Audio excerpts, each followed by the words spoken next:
everything is so expensive. And this last month, I made a few changes to our shopping list and our menu plan so that we are able to eat healthier meals and for cheaper. Anyway, here are the things that I did, and I hope they can save you some money too. All right, let's do it. Hi, welcome back to Emily Wamboy Busy at Home. If you're new here, karibu sana.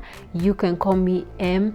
I make videos on how to save you money in the kitchen while still making healthy and delicious meals for your family. All right, so if you haven't already, click the subscribe button and also make sure to ring that notification bell so that every time I post a new video, you will be notified, and so that we can grow this family. These last few days have been so interesting, and not interesting in a good way. Everything is expensive. I want to especially acknowledge everybody who has been really struggling, especially over the last few months. They have not been easy. There's a shortage of fuel and a shortage of so many different things, to milk, to what. Things are expensive.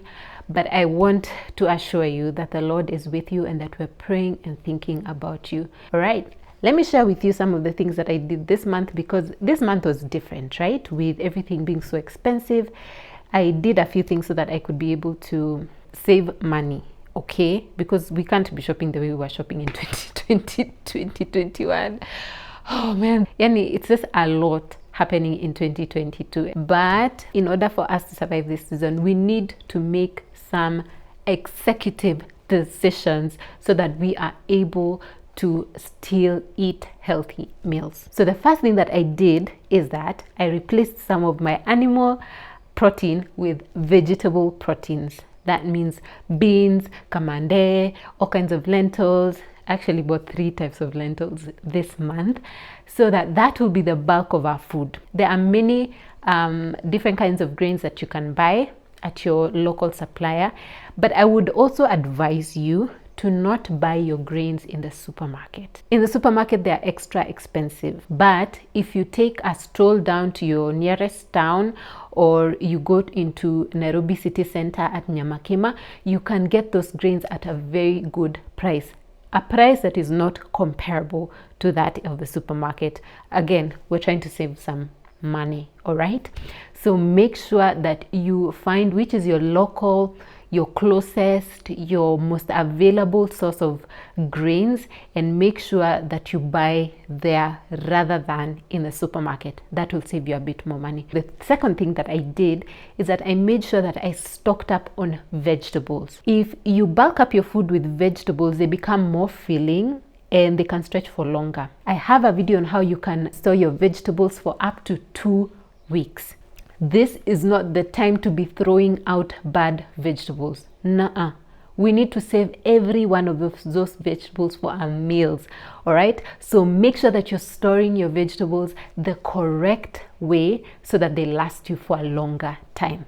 Again, about the vegetables, skip going to the supermarket and go right to your soko. And that does not mean Mama Soko, okay? Mama Sokos tend to be a bit more expensive.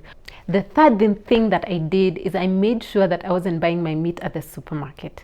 Yes, I did buy, if you watch my last video, I bought minced meat from Carrefour, and because it was actually cheaper than going to City Market, and because I haven't gone to the Chinchio lately, so I ended up buying minced meat there. It's a bit cheaper.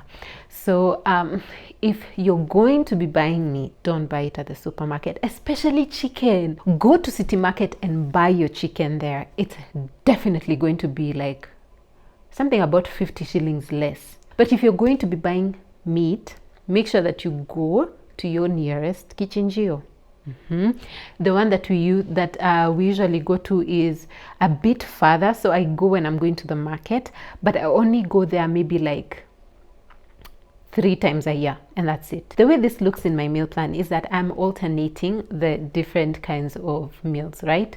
So if we have the vegetarian protein on one day, the next day we have meat protein. That way our meals are balanced. My family and I cannot be afford to be eating meat every single day. That's even with the way that I've stocked up meat in my freezer, but that meat should stretch me up until maybe end of this month, and then next month I'm going to see what I'm going to do for meat.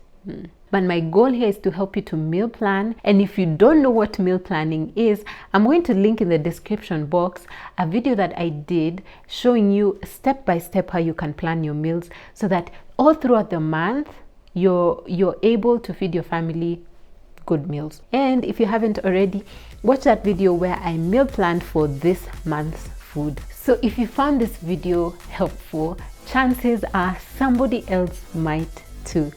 So share this video with your friends and family. The share button is down here. Share right here.